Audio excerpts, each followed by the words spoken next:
कहते 7 वर्ष जेल हेतियो किए कौन किचन भितरे सात धमकेइछन के सर कहूना हमर मोरडा थाना रे जो सार अछंदी हैला ओहो। तापर से बाहर को बाहर की से कहला मां मते 7 वर्ष जेल हे जीवो मो एबे बाबा मते बंचाओ मां मते बंचाओ हां तापर संगे संग ताको अनकम्फर्टेबल लागिला जे तबे जस्ट गछ मूल को आसी पड़ी गला सेटा तो मु कहूची हैला से डाहणी है कि लगेबे गुणिया है कि झड़ेबे तांकर काम होउची जे से माने जो कार्यक्रम करूचंती से केवल कुम्भीर कांदना डिंडिम बाड़ौचंती नारी रो सुरक्षा नारी रो अधिकार कथा नारी केमती सहज रे आज थाना रो तार न्याय पाई परिबो ए सब कथा केवल कथारे भाषण रे सीमित किंतु सब कथा आज उल्टा चलची आपण माने जानिथिबे आज ओडिसा रो कथा जो कहथिबे आईन श्रृंखला विपर्यस्त पूरा कोमारे अछि आज आईन श्रृंखला निज बापा मां सहित अभियोग पत्र नहीं मयूरभंज जिला मुरुडा थाना को जाइथिबा जने नाबालिका थानाधिकारी धमकपूर्ण व्यवहार रे चेताशून्य होई चिकित्सा पई डाक्तरखाना रे भर्ती हेबा घटना को नहीं बिजु जनता दल पक्षरु मुरुडा थाना घेराव करा जाइथिला। आउ आगामी 48 घंटा भितरे थाना अधिकारी को बदली करा न गले जिला सारा आंदोलन हेबो बोली चेतावनी देइछि बीजेडी। एटा प्रथम घटना नुहे ए आईसी संपर्क में बारंबार ए आईसी विरुद्ध में विभिन्न एलिगेशन आसूची मु कहवा कथा जे गतकाली आमे एसपी निर्देश अनुसार एसपी कहवा अनुसार एडिशनल एसपी को जाइए भेटिलु पूरा जिला नेतृत्व भेटी आमर सुदाम भाई सुदाम मारडी पूर्वतन माने मंत्री सी जाइए नेतृत्व पूरा टीम जाइए भेटिकी आसते आईसी विरुद्ध में कहीकि आसते एवं नाबालिका निर्यातना विषय में कहीकि आसते कि देखु से दिन राति दिन बेले कहले राति पुणी से नाबालिका झीर बापा को डाकी आनिले थाना को एवं डाकी आनिकी ताकू पुणी टर्चर करागला कहगला तुम्हें जदि विड्र न कर तुम्हें जदि कंप्रोमाइज न कर तुम विरुद्ध एक्शन नि जाई पारे है से जो मैंने कंट्राक्टर अच्छा तथाकथित कंट्राक्टर से डकागला जो मैंने से ठिका से झीर बापा जो काम करूला डकागला से मैंने कहले जे तुम्हें विड्र कल ये प्रकार प्रेसराइज बारंबार ताकू करागला। देखु गतकाली दिन बेले आम एसपी पाखे गलु आईसी राति या कले तेणु याठू लज्जाजनक किसी कथा थी पारे कि आपण ये शुणुली आपण मैंने भी जानते से विभिन्न विषय आज मुर्डारे जो गण धर्षण होची बा विभिन्न अन्याय अराजकता होची गणमाध्यम ताकू बाहर करुची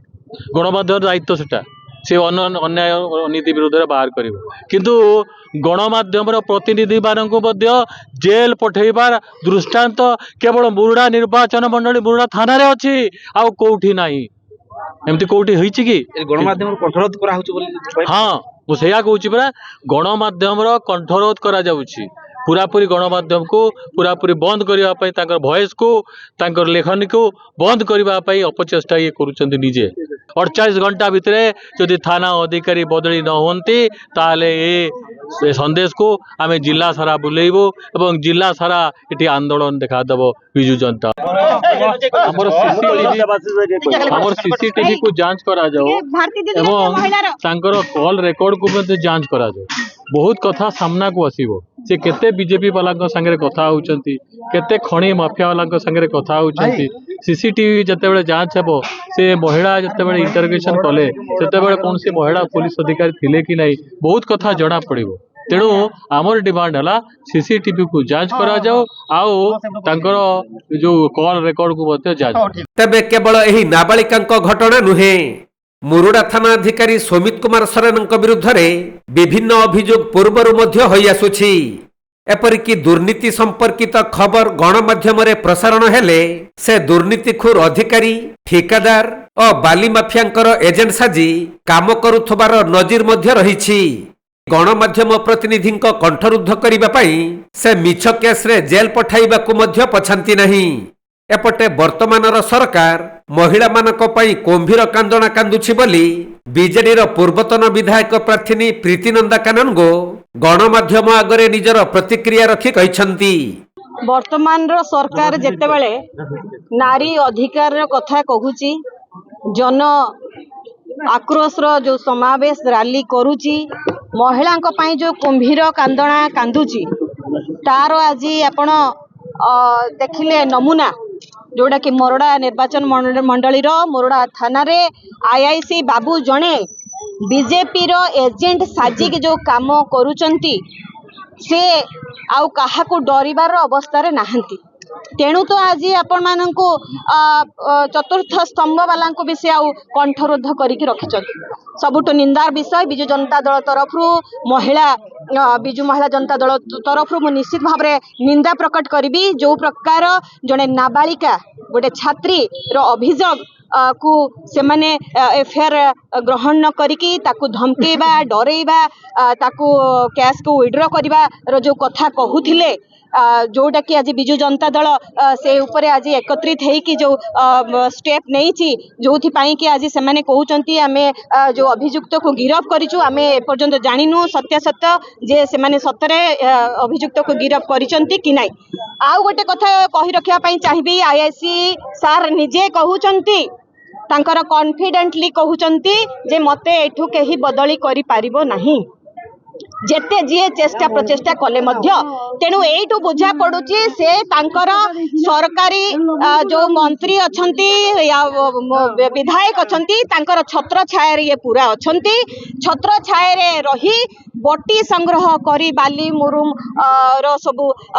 इटा पत्थर रो संग्रह करी आज सरकार को मंत्री को दियंतो जहा को दियंतो से माने सेठी संतुष्ट करूचंती। से माने आज एजेंट भाव रे काम करचंती। मु निश्चित भाव रे कहिबी ए जो नाबालिक सांगरे जो काम करिसंती आगामी दिन रे महिला मान को डर लगुची भय लगुची जे राजा रास्ता रे किछि भी जदि आज आम सांगरे भी किछि घटे ए माने एफआईआर नेबेनी जेते पर्यंत तांको खबर न आसीची तांकर हाई कमांड न कहिसंती एफआईआर को रखिया पई तांकर जो दलीय नेता से पर्यंत से माने रखिबे नाही। तेनु एठी न्याय मिली पारिबो नाही। तबे एई किछि दिन तले किशोर किशोरी मानकू मुरुडा थाना को डाकी थाना अधिकारी एक सचेतनता कार्यक्रम करिथिले जोथिरे कुहा जाइथिला सोशल मीडिया माध्यम रे जो प्रकार अपराधिक कार्यकलाप हेउछि पुलिस सहित सुसंपर्क रखिले ताहा रुका जाई परिबो। सही किशोर किशोरी मानक मध्यरु एही नाबालिका भी अन्यतम। थाना अधिकारी तांकु एपरि धमकपूर्ण व्यवहार करिबा केते युक्तियुक्त ताकु नै एबे सबु महलरु प्रश्न उठुछि। एपटे नाबालिका जनक जो युवक विरुद्ध रे थाना रे लिखित अभियोग करिथिले सही युवक को गिरफ्त करी कोर्ट चालान करा जाइथिबा पुलिस कहिछि। आउ मुरुडा थाना अधिकारी सोमित कुमार सरन विरुद्ध रे जो अभियोग आसीछि तार सठिक तदंत करी कार्यानुष्ठान निया जिवो बोली पुलिस पक्षरु दिया जाइछि सूचना। तेणु खाली देखिबाकू बाकी रहिला जे किपरि हेउछि तदंत आउ थाना अधिकारी उपरे केउ प्रकार निया जाउछि कार्यानुष्ठान। विरोधी दलर कर्मी माने एवं नेता माने आसिक थाना घेराव कर नथिले सेमानकर दाबी उपस्थापन करथिले पीसफुली एटा समाहित होईछि। सेमानकर जहा दाबी थिला सेमानक पाखरे इनफॉरमेशन नथिला। हमर ए जो इश्यूटा अछि से माइनर झियो को जो स्टैकिंग करबा एवं ताकू किछि ऑब्जेक्शनेबल कमेंट पास करबा से रिगार्डिंग हमर जो थाना रे केस हेछि मोरडा थाना case number 200 under section 296, 78 and 12 POCSO act रे सेटा ऑलरेडी हमर 16 तारिख रजिस्ट्रेशन हो जाइछि। से मानकर कर्मी माने समस्त जानि नथले नेता माने मध्ये किछि जण जानि नथले एवं हमर इन्वेस्टिगेशन हला परे आमे सब एंगल रो वेरीफाई कलु एवं अक्यूज को आमे आज ऑनरेबल कोर्ट को फॉरवर्ड कर दैछु एवं जे विक्टिम अछंती माइनर झियो तांकर स्टेटमेंट रिकॉर्डिंग पे ऑनरेबल कोर्ट रे आमे प्लेस करछु। मुख्य दाबी जो तदंत प्रक्रिया फेयरली चली डब्ल्यूएसआई तदंत कर एसटीपीओ बेतनटी प्रत्यक्ष भाव में सुपरवाइज कर जहाँ अन्य आलिगेशन थिला आमर मोरडा थाना अधिकारी एगेंस्ट रे जे से झील को बायस करुले केस को रफा दफा करने चेष्टा करते से रिगार्डिंग काली संध्यारे आमर लेखा हस्तगत होती जो पिटिशनटा हस्तगत होती भी फेयर इनक्वारी हम सेटा आम इंटरेस्ट कर सारी इनक्वारी आपण मैंने जानते ऑनरेबल सुप्रीम कोर्ट गाइडलाइंस हिसाब से आमर थाना प्रिमाइसेस सब जाक सीसीटीवी कवरेज भितर रोचे एवं खाली तो आलिगेशंस कले हम ना सब सीसीटीवी रे ऑडियो एंड वीडियो कवरेज रोचे वास्तविक घटना कौन सेटा आमर फेयर इनक्वारी हम एवं जदि इनक्वारी रिविल कराला जे आईआईसी पदर अपव्यवहार करी जदि केस रफा दफा करने कि कौन प्रकार चाप तैयारी कर एगेंस्ट ଉଚ୍ଚ କର୍ତ୍ତୃପକ୍ଷଙ୍କ ଦ୍ୱାରା କାର୍ଯ୍ୟାନୁଷ୍ଠାନ ଗ୍ରହଣ କରାଯିବ। ମୟୂରଭଞ୍ଜ ଜିଲ୍ଲା ମୁରୁଡ଼ାରୁ ଜ୍ଞାନରଞ୍ଜନ ବେହେରାଙ୍କ ରିପୋର୍ଟ, କୋଣାର୍କ ଲାଇଭ୍।